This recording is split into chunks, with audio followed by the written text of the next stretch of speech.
luister na Isak Du Plessis op Nuuspot. Dawie Rood en Efficient Private Clients maak die volgende onderhoud moontlik. Nou, Efficient Private Clients spesialiseer daarin om innoverende beleggingsmoontlikhede te identifiseer en private beleggingsportefeuilles vir kliënte plaaslik en internasionaal te ontwerp. Kontak gerus vir Dawie by die e-posadres wat op die skerm vertoon sal word tydens hierdie onderhoud.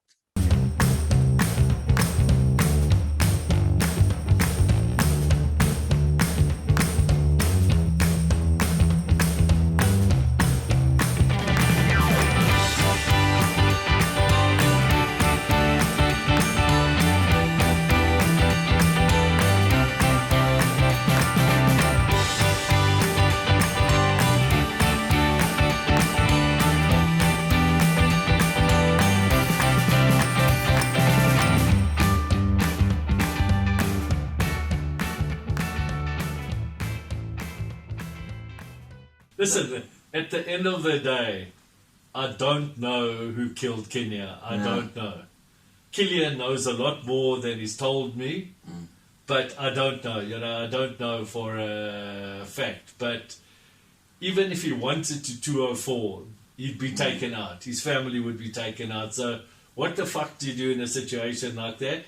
The only thing you can do is go to Israel and pick oranges on a farm and hide your identity, because they'll find you here, because the witness protection program in South Africa is a fuck up deluxe.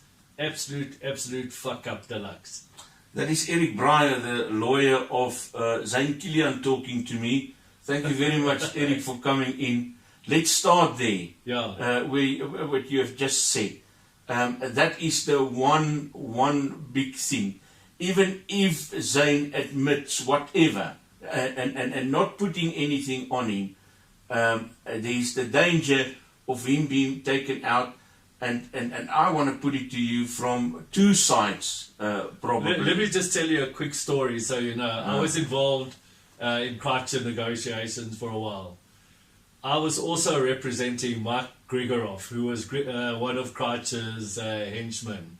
And I kept saying to Gregorov, why don't you turn state witness? Why don't you turn state witness? That's the only thing you can do in this case to get you out of the trouble. And they laughed at me. The case went on for 5 years. Unbeknown to me, they'd already made a representation to him to do so, and it confirmed. So when our case was set down, I was an idiot because Gregorov had already turned state witness unbeknown to me. That cancelled the case that I had for him. He was given witness protection. Where did they put him up in accommodation? In the same place as Kreitzer's mother of his child. I mean, how stupid can protection program be that he was there with the mother of Kreitzer's child? So how much effort goes into this witness protection program if they can make a faux pas as badly as that? They saw each other, they were red rags to a bull. So you can imagine they both had to go their own way immediately, otherwise there would have been a war zone. So how much confidence can you have in a witness protection program? And that is the dilemma Zane Kilian has today. No, listen, I'm not saying it's a dilemma. I'm not saying that he would consider it. I don't even know what he knows. Zayn is my client. I love him to death. But he's one of the thickest people I've ever met on this earth. And he'll probably punch me in the jaw for saying so. But really, to talk to him is like talking to the wall sometimes. You don't know if that brain is switched on. I want to clap him so many times, but he's 8 times the size of me, and I wouldn't last one punch from him. But he is thick. That's for sure. So, let's start unpacking this. With what are we dealing with here regarding Zayn? You say you think he knows more.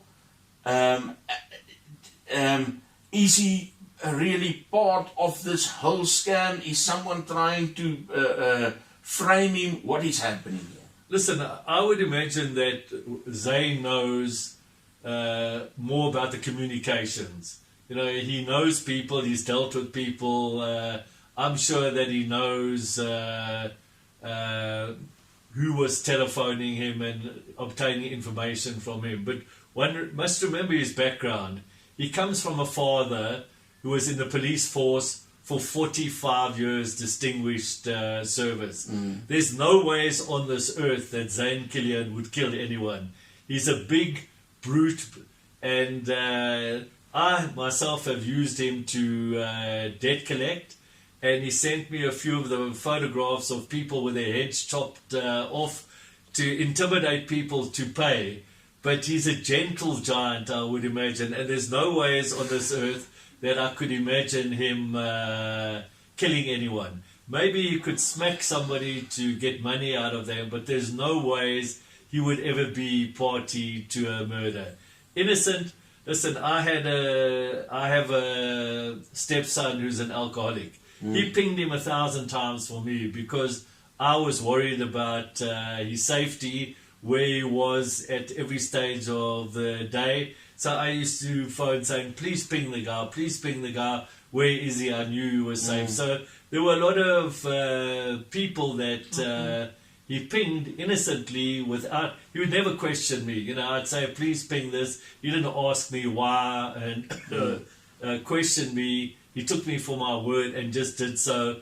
And then 2 minutes later, I got the location. So I knew which pub he was in Durban. So I was able to make sure that he was safe. So we have someone here that overstepped the line, the legal line, but not with the intention that he is charged for at the moment, if I read you right. Yeah, most definitely. A lot of people ping. I represent a number of security companies to trace motor vehicles, etc., to find people who were hiding away and not paying their debts. It was the most useful thing ever to be able to locate them. You could phone them and say, don't lie to me, you're not at such and such an address, I know where you are. But when you're in the pinging business, you paid for every ping. So I had to give Zayn a lot of money, even me as his lawyer. Now it's my turn to get him back.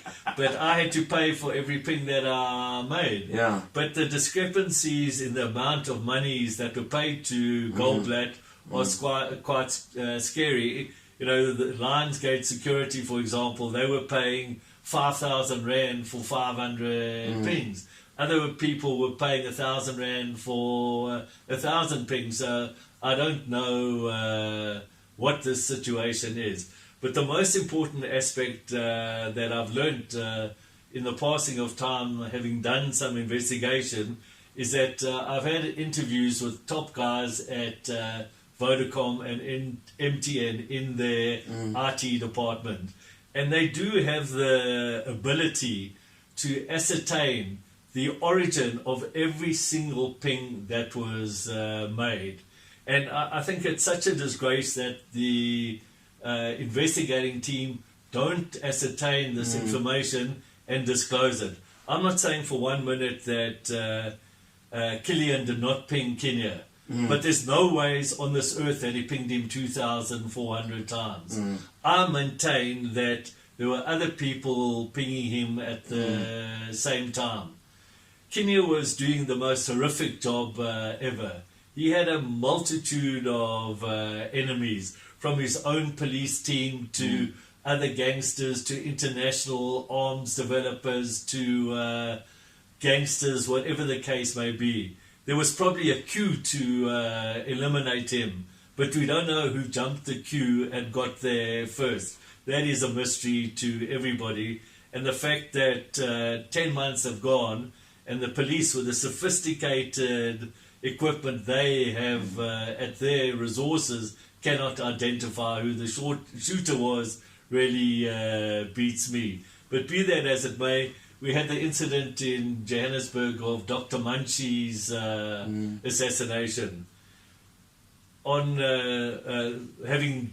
doing criminal work, if you try and be honest and open with investigating team, as I try and do, people in the province advised me that Dr. Munchie's phone was pinged 635 times. Thank God it wasn't Zane Kilian, but it was somebody else.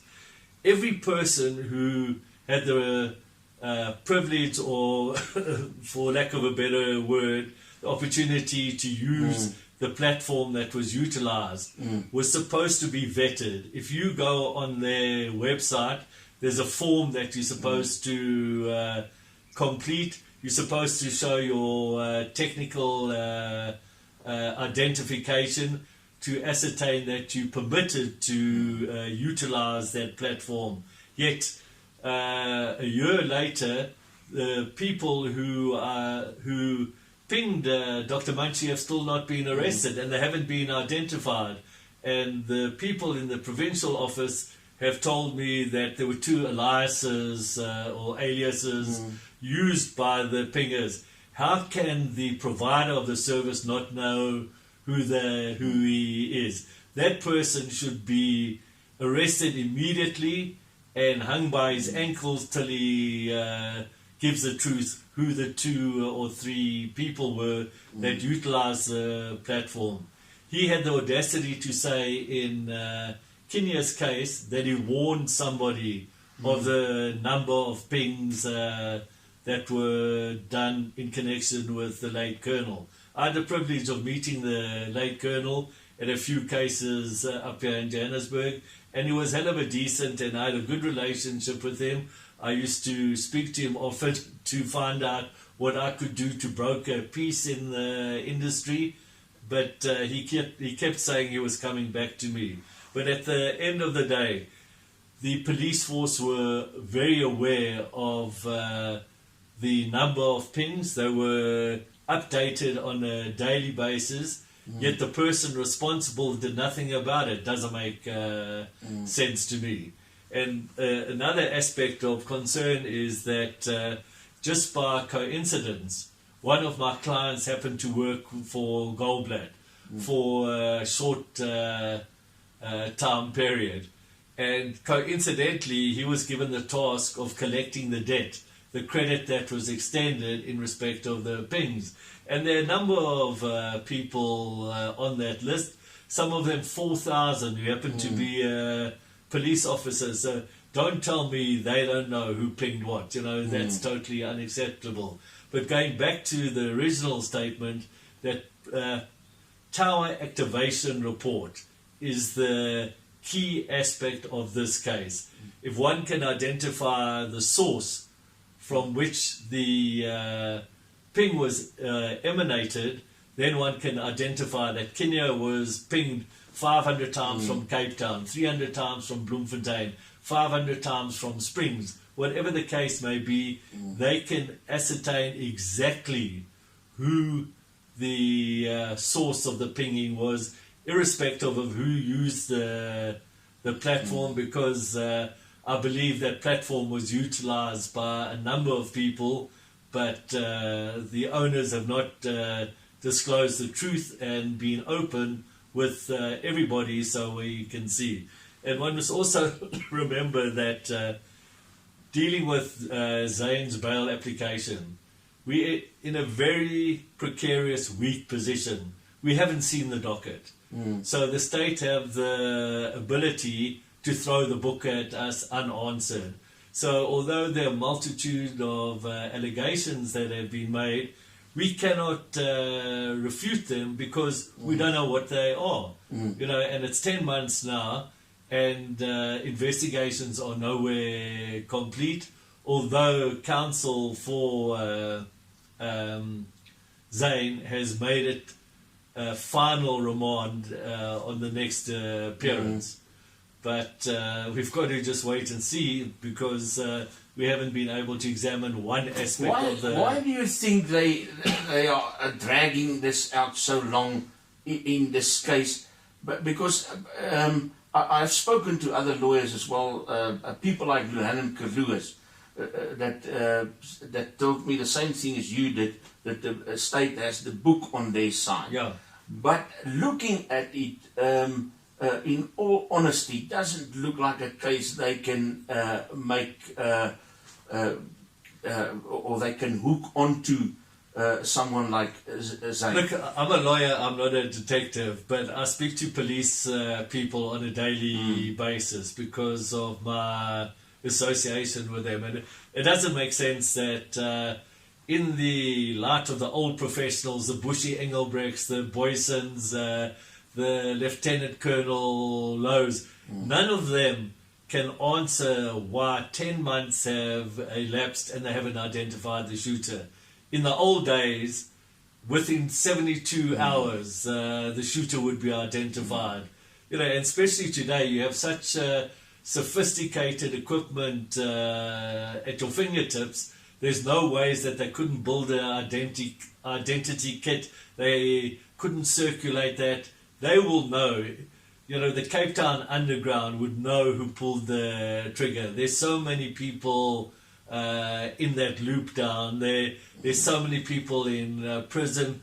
Kenya has enemies left, right and center, but at the end of the day, within that community, and I'm not singling them out, but somebody will know who was responsible for pulling the trigger. Another thing is there was CCTV footage from Kenya's house. There's CCTV footage from a shop down the road. Nothing of that has been shown to anybody. I had the privilege of seeing it, but I saw it through the back door. But the shooter was in the area for a good 6 hours before the shooting.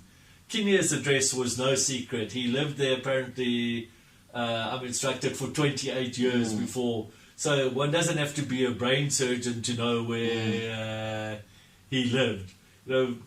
Interesting was talking to one of your people you interviewed, Lieutenant Colonel Lowe. He worked with Kenya under him for a considerable length of time. The two aspects that he brought up which are of major concern was he instructed me that there's no ways that a policeman of Kenya's caliber would travel anywhere without his weapon between his legs. So he would be ready for anybody at any instant. And before you went into your own home, Lowe said you would circulate it once or twice if there was anything suspicious there. So it just doesn't make sense that Lieutenant Kenya stopped and was approached by someone and did nothing about it. Because if there was someone he didn't know coming towards him, he would have taken his gun out. And he knew that he's not the most popular person around, and he had to take extra precautions for the safety of both himself and his family. And what the other aspect was, why was his protection removed? If he did have protection, I've only been advised, I haven't had it confirmed, we haven't seen it, but according to the newspaper reports out there, there was protection that was given to Colonel Kenya, but that was subsequently withdrawn. And if my facts are correct, he was actually relocated to Sea Point or one of the other police stations away from where the AGU was stationed. So, there are many, many unanswerable questions in this case. Then the most important aspect is, how has Zane Kilian been treated? Zane Kilian has been treated differently to any other accused in South Africa. There's no doubt about it. Murderers, rapists, arsonists, they all get bail immediately. Zane Kilian has been singled out, I'm convinced. The fact that he was arrested in September last year, and only on the 18th of March was a verdict given to deny him bail. We've had so many postponements in this case using, COVID for an example. There was COVID of the investigating officer, there was COVID of the prosecutor, COVID of the assistant prosecutor, COVID at Belleville Court, COVID again of one of the colleagues of the investigating officer who was driven to court by him. And one has to expect that the judiciary would allow certain leeways in circumstances like this. Now, for example, the applicant handed in his bail affidavit. It was read into the record. The prosecution applied for an adjournment because the officer hadn't signed the affidavit. I mean, to me, we could have just gone ahead and signed the affidavit later. Everybody knew that the prosecutor had prepared the affidavit for the investigating officer, and it was very doubtful that any changes would be made. But, in circumstances like this, we could have accepted the affidavit, signed at a later date, and if the worst came to the worst, an amendment could have been made. In COVID circumstances, one would expect the court to bend over backwards to assist the rights of the accused. And then another aspect is that the case was initially held in Bishop's Lavis. The Bishop's Lavis magistrate declined to hear the bail application because he was worried about his security. Fair enough. The matter was transferred to Belleville Court. Before the application was heard, there were a multitude of delays. The Judge President of Cape Town could have intervened and said, listen, there's a vacancy in the Cape Town court. The application hasn't commenced as yet. Let's move the case there. Now, 3 other gang leaders were arrested, if my date is correct, approximately the 18th of December. They handed themselves over and they got bail the same day. The very same day, Weinberg matter in the Cape Town court. Now, why could we not have been accommodated for Zane's application? That just doesn't make sense to me, that the full role there, where we could not be enrolled, suddenly found space for other people. And then when Boyson was arrested the second time, a second gap was found for him to be heard on the exact same day. So the Cape judiciary system, to me, there's something that just doesn't make sense down there.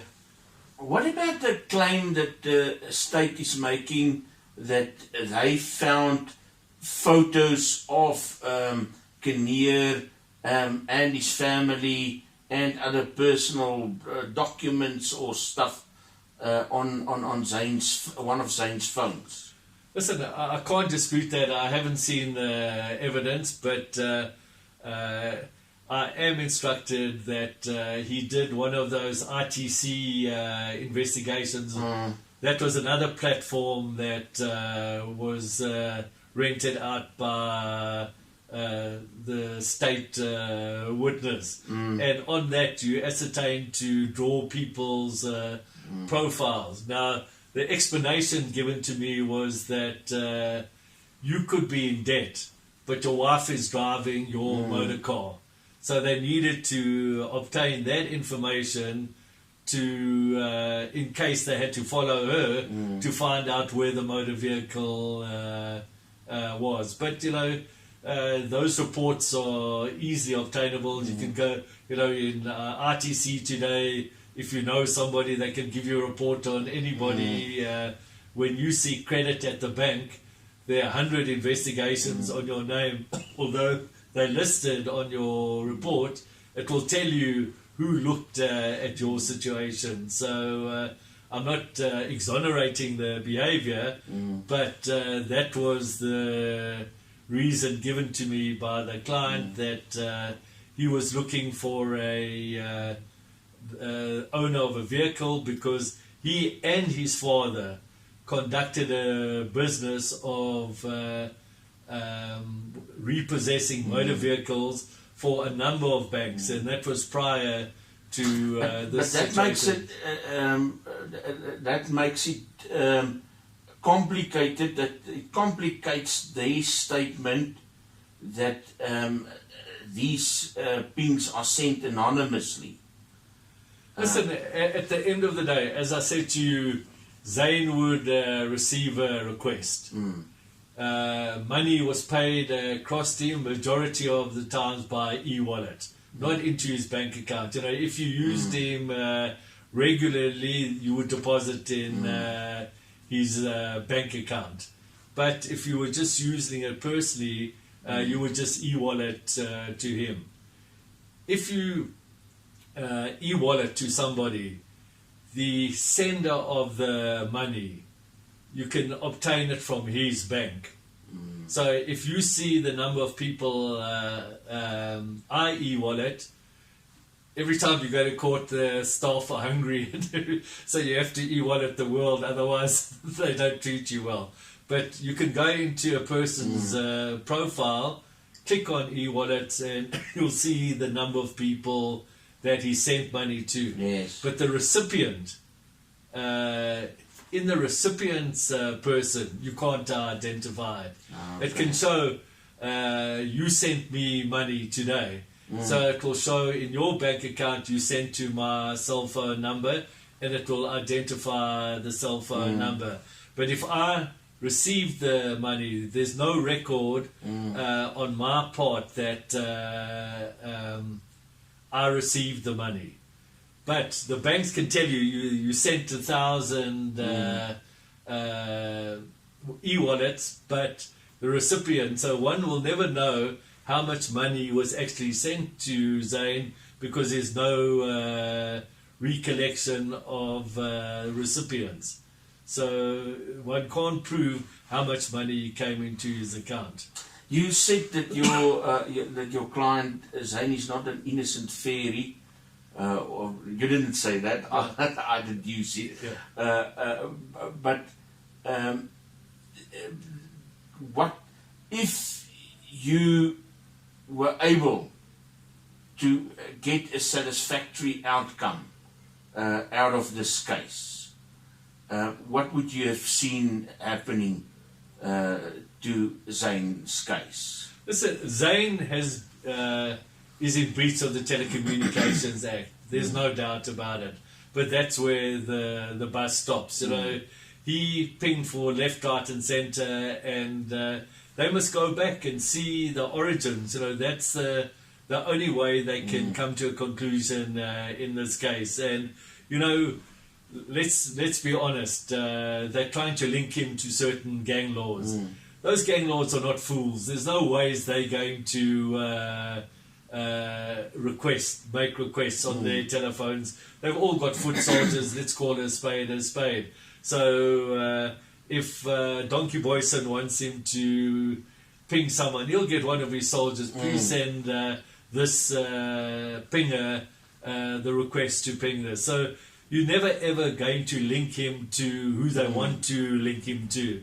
If they get the person who gave the instructions phoned and he got a message from such and such, if you ask me to ping, I don't know if you're married, your wife, and I ask Zane to do it, it will only show mine. But if they go back and the WhatsApp is still, if it was done that way on my phone, then they can link you to me.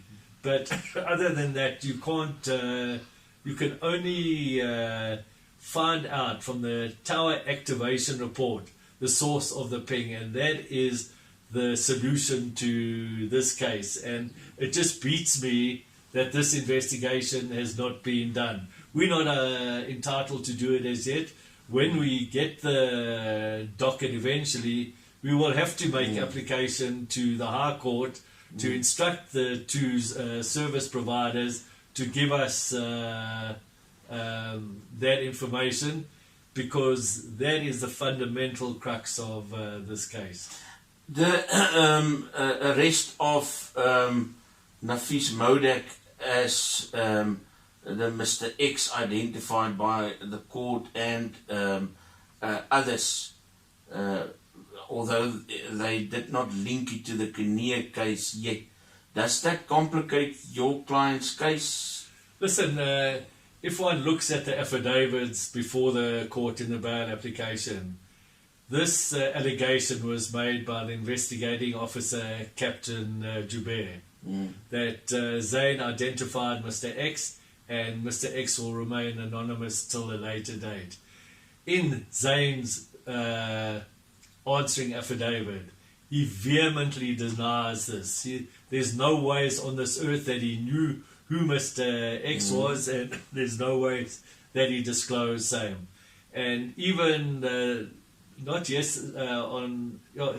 on Saturday, I was asked this by certain people in Cape Town, and in Goodwood prison, they're allowed to make a few phone calls a day, and Zayn happened to phone me on Saturday morning, and the first question I asked, please tell me the truth. Did you tell Bryer who Mr. X was? And he denied it vehemently. So I, in fact, supplied an affidavit that I'd been in contact with my client, and on this morning, Saturday or Sunday, he vehemently denied having done so. So, to me, that is the most important link, to link whoever they want to the Kenya case, but it certainly wasn't from Zayn. If they found that Mr. Mohammed, he would be the person that they should go and arrest if they can find him. But even there, why haven't they done cell phone tower activation reports? They've got the number of Mohammed, the number that was utilized. It's as easy as pie. Go and do all the tracks of that phone, and you can ascertain from where those requests were made. Why I know so much about this is that I was doing a bad application for a Pakistani, and I was charged for being part of the kidnapping situation, and I appeared in court for 3 years before the matter was withdrawn. But those tower activation reports were shown to show that I sat in my home. I travel so much during the week. When the weekend comes, I sit on my backside in the sun and watch sport on TV. So all the allegations that I was here, there, and everywhere were backed by the tower activation report that showed where I was, and I didn't move from there. So that allegation fell flat. So it's so important to be able to ascertain the origin of each ping. That will help in this case. It still doesn't clear 100% Kilian's involvement. He certainly did ping him, but not the number of times that they allege. And another important aspect was that Zayn bought pings, and he would realize that I bought 1,000 pings, but I've got 200 left.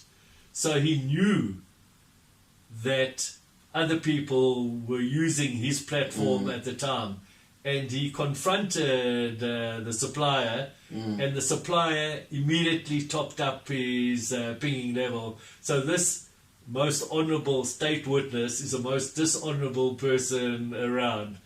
But I'll leave it for the state to ascertain in time. There is a relationship between Zayn and Modak. Yeah, definitely. Modak employed him to do some debt collecting in Johannesburg, including Zunaid Botti, who's one of infamous people around. The plot thick. And apparently my instructions are that due to Zayn's activities, money was repaid by Moti for a client that was introduced to him by Modak. So there is that link between the two.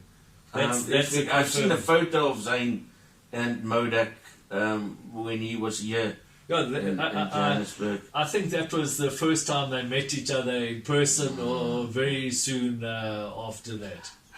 And that does complicate the matter when you, because I think that is the one answer that should be looked for, other than all the other stuff that we are trying to look at, is the reason why Zayn pinged Kinnear and why he pinged Booth.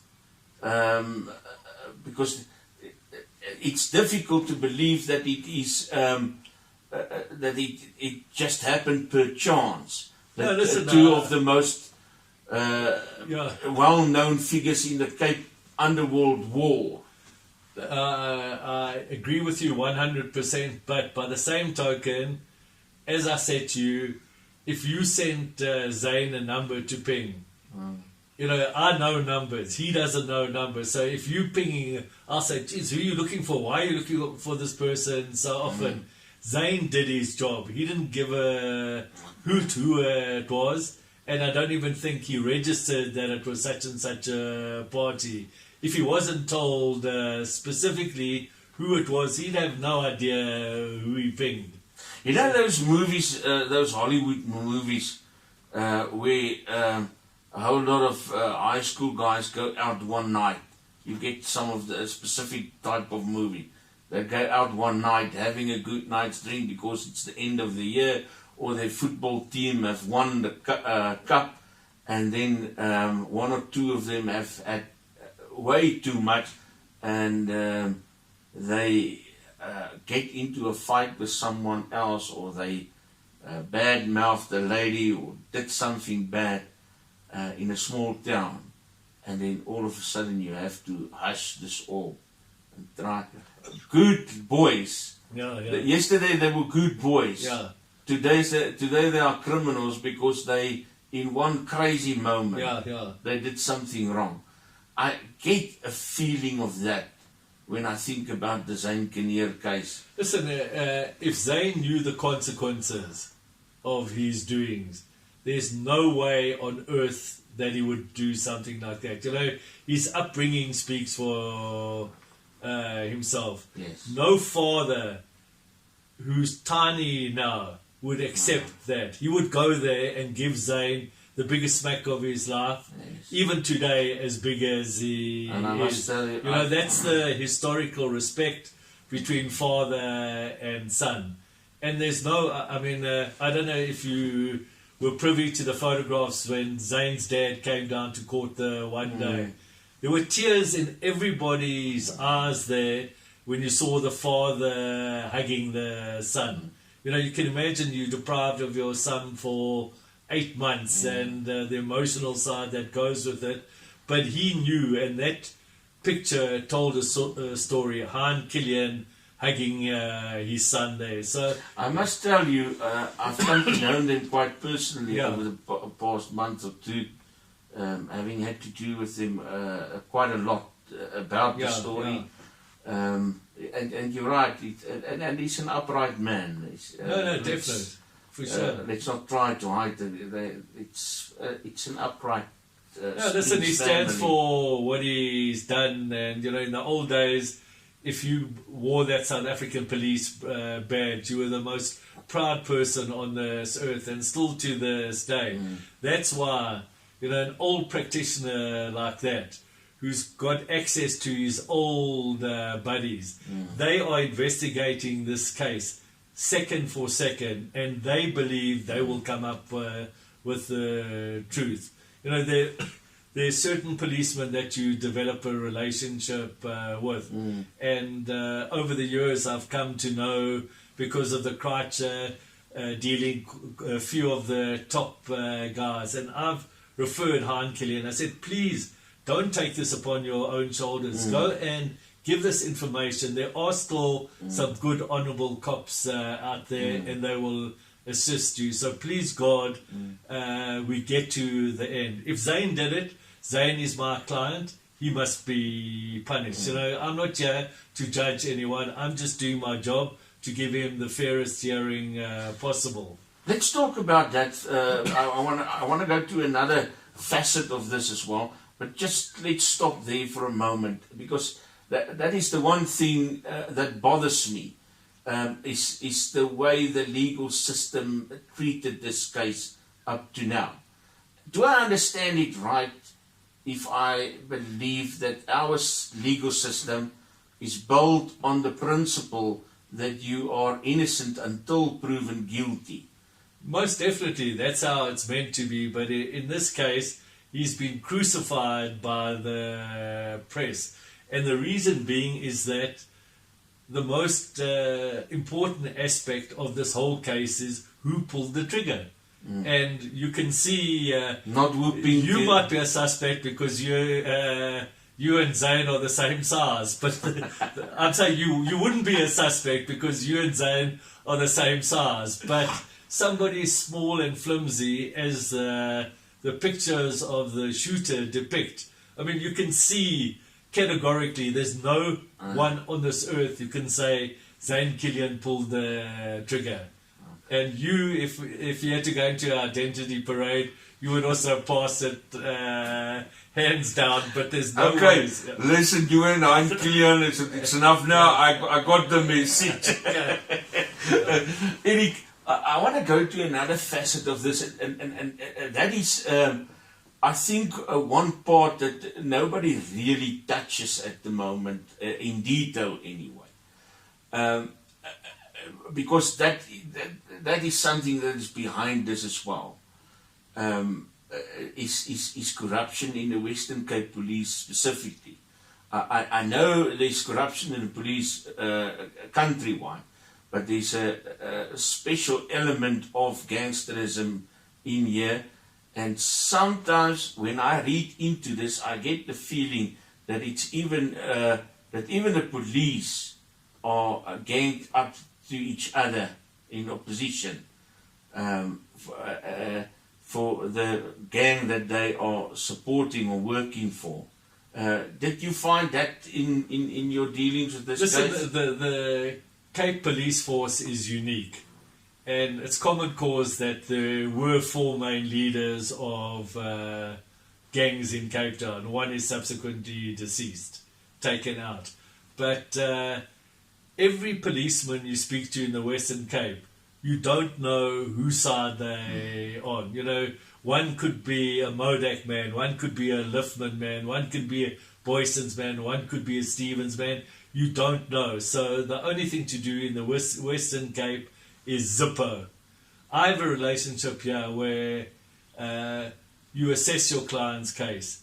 To be honest and open with the investigating officer helps you so much in a case. It helps a guy who would get 15 years get 5 years, and that's the way you try and operate. In the Western Cape, before you've opened your mouth, somebody else will know that you have or anything like that. So it's just a horrific scenario down there. Are you scared when you go there? Definitely. The AGU are intimidating, but this task force emanate from all over South Africa, from Bloemfontein, from Pretoria, from Johannesburg. They've